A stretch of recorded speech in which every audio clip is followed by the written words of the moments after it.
Baik, Bismillahirrahmanirrahim. Assalamualaikum warahmatullahi wabarakatuh dan selamat siang. Ini kita akan mendengarkan presentasi dari kelompok 4 yang akan bicarakan tentang evolusi teori pengendalian internal. Moderator yang saya tunjuk kepada Saudari Ayunikan, silakan manfaatkan waktu dengan efisien mungkin. Waktu dan tempat saya silakan. Baik, bismillahirrahmanirrahim. Assalamualaikum warahmatullahi wabarakatuh. Perkenalkan, nama saya Ayunan selaku moderator sore hari ini. Saya akan memandu jalannya kelompok 4 yang beranggotakan Mika Damayanti, Nurfika, Basri, Adrian Ramadan, dan Denny Apriyadi. Untuk kelompok 4 saya persilakan presentasi kelompoknya, nanti akan ada sesi tanya jawab. Kepada kelompok 4 saya persilakan. Kepada moderator, saya akan membacakan materi kelompok 4. Yang pertama, pendahuluan.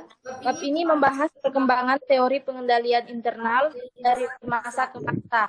Perkembangan dimulai dari pemeriksaan internal tradisional hingga sistem pengendalian modern yang berfokus pada manajemen risiko. Tujuan utamanya yaitu memahami bagaimana sistem pengendalian internal berevolusi untuk mendukung tata kelola perusahaan baik.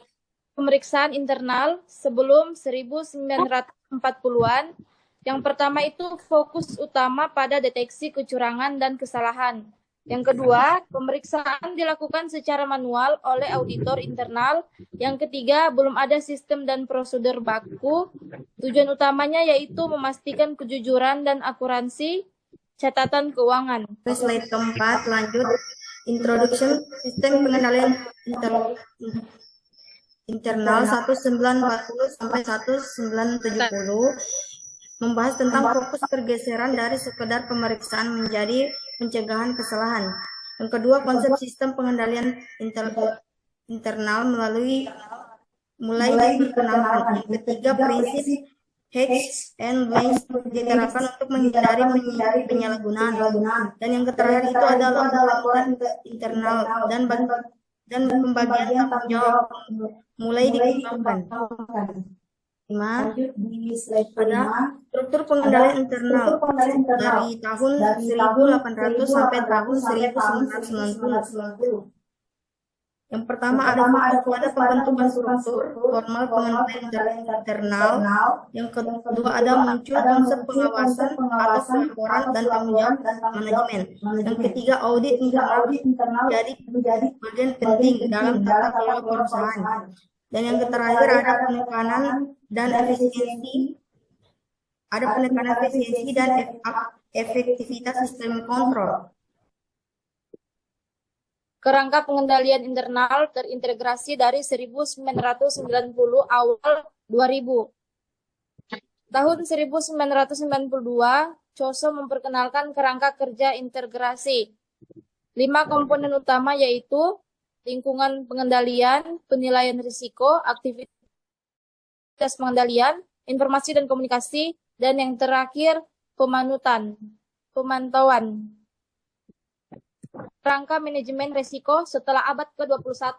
COSO RM diperkenalkan tahun 2004. Yang pertama fokus pada identifikasi, penilaian, dan mitigasi risiko bisnis. Yang kedua, pengendalian internal menjadi bagian integral dari strategi manajemen risiko. Tujuannya menciptakan nilai dan menjaga keberlanjutan organisasi. Lanjut slide 8. Perbandingan antar periode. Yang pertama itu sebelum tahun 1940-an, pemeriksaan manual faktur deteksi kesalahan. Yang kedua ada tahun 1940 sampai tahun 1970 mulai pada sistem pengendalian internal fokus pengecekan kesalahan. Yang ketiga pada tahun 1980 sampai tahun 1990 struktur formal efisiensi dan aktivitas kontrol. kelompok 4 pada tahun 1990 sampai tahun 2000, sosok Framing for untuk Gas Control. Dan yang terakhir adalah setelah tahun 2000, Cost of Manajemen Risiko dan Tata Kelola Modern. Dampak evolusi pengendalian internal. Yang pertama, pengendalian internal menjadi dasar tata kelola modern. Yang kedua, meningkatkan akuntabilitas dan transparansi. Yang ketiga, membantu manajemen mengantisipasi dan mengelola risiko. Yang terakhir, menjamin keandalan laporan keuangan dan operasional. Baik, saya kembalikan ke moderator. Baik, saya ucapkan terima kasih kepada kelompok 4 yang sudah mempresentasikan hasil diskusinya yang untuk selanjutnya akan dibuka sesi tanya jawab. Saya persilakan kepada teman-teman dari kelompok lain apabila ada yang kurang dimengerti pada materi dari kelompok 4 bisa bertanya di kolom komentar. Baik, kepada Saudara Rivaldo, saya mohon untuk bacakan soal agar didengar oleh kelompok 4. Terima kasih. Baik, terima kasih. Itu Assalamualaikum warahmatullahi wabarakatuh. Waalaikumsalam warahmatullahi wabarakatuh. Pertanyaan saya itu, bagaimana evolusi sistem pengendalian internal mencerminkan perubahan paradigma dalam perusahaan modern? Sekian, terima kasih. Saya kembalikan kepada moderator. Baik, untuk Saudara Sri Ayu Nintias bisa dibacakan soalnya. Baik, Assalamualaikum warahmatullahi wabarakatuh. Apa saja tantangan utama yang dihadapi organisasi dalam menerapkan pengendalian internal yang efektif? Apa saja kritik terhadap adaptasi? Baik, terima kasih kepada dua penanya. Untuk kelompok 4, saya persilakan langsung menjawab. Baik, terima kasih kepada moderator. Izin saya akan menjawab pertanyaan dari Saudara Rivaldo. Bagaimana evolusi sistem pengendalian internal mencerminkan perubahan paradigma dalam tata kelola perusahaan modern? Evolusi sistem pengendalian internal dan perubahan paradigma dalam tata kelola perusahaan modern, yaitu internal mencerminkan perubahan besar dalam cara perusahaan modern mengelola dan mempertanggungjawabkan aktivitasnya. Awalnya pengendalian internal hanya fokus pada pencegahan kecurangan dan kesalahan akuntansi. Namun seiring waktu dan meningkatkan kompleksitas bisnis global, paradigma ini bergeser menuju pendekatan yang strategis, terintegrasi dan berbaris risiko. Yang pertama itu era tradisional pra-1980-an fokus pada akuntansi dan kepatuhan. Yang kedua, era modern awal 1980 sampai 1990-an. Munculnya COSO framework. Yang ketiga, era resiko dan tata kelola tahun 2000 sampai 2010, integrasi dengan manajemen resiko. Yang keempat, era digital dan tata kelola berkelanjutan 2010 sampai sekarang.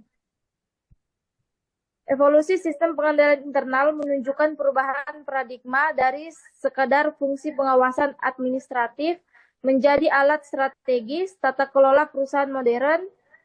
Pengendalian internal dipahami dengan mekanisme sebagai berikut. Yang pertama itu mendukung transparansi dan akuntabilitas. Yang kedua, menjamin kepatuhan terhadap regulasi. Yang ketiga, mendorong manajemen risiko yang efektif, serta meningkatkan kepercayaan pemangku kepentingan. Terima kasih kepada moderator.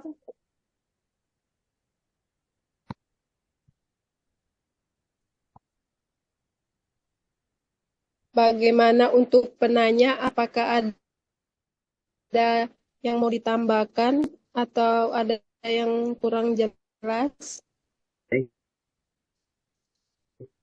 Terima kasih atas jawaban yang telah diberikan.